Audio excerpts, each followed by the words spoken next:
what should one eat and what should one do in your diet? What changes or modifications to build up your immunity?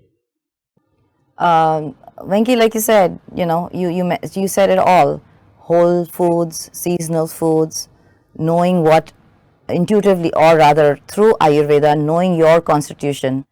There are the 5 elements of nature, right? There's earth, there's water, there's wind, there's fire, there's space. So in Ayurveda, we go deep into understanding our own constitution.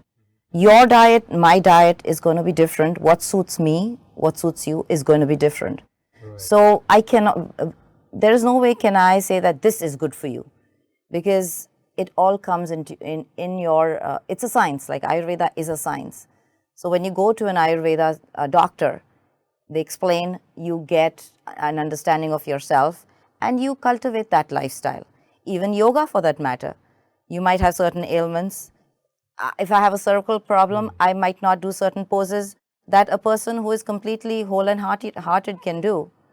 So that's why food, and going back to food, what is food? Food is whatever comes into our body, mind and spirit, whatever we take in. And according to yoga, we have the 5 koshas, layers. So the first layer is, like you rightly said, what we eat, the food we eat, the Annamaya kosha. And that aspect comes in from Ayurveda, what to eat, what should not be. And as today's world, we know that eating holistic food from the farm as much as possible, natural foods, staying away from processed foods is key. Having seasonal foods. Nature gives us all the signals. So whatever is seasonal, like we have nowadays, summer, we have the light vegetables. We have the fruits, as you will see, are all juicy and filled with water because we need hydration. Right. When we go into the winter, what do we have? Citrus, vitamin C, getting our immunity. What else do we have in there?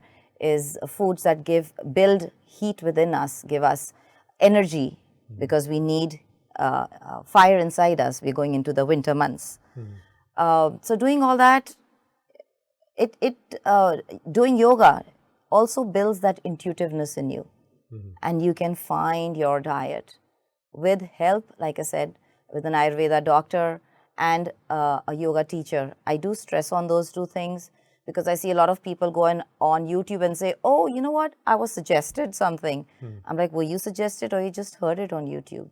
So I hear a lot of my clients come to me because they've been following certain YouTube channels. Not that they're wrong, but going to a teacher or a doctor, I think would be a guidance of a doctor and a teacher is important to know your own self. That's right. Yeah. So please, before you start self-medicating or self-treating, always good if you have a medical condition. Of course, you can enjoy yoga anytime and do it. That's not the problem. But if you do have a condition, then do consult your doctor or a medical practitioner before you start. You might do more harm than good.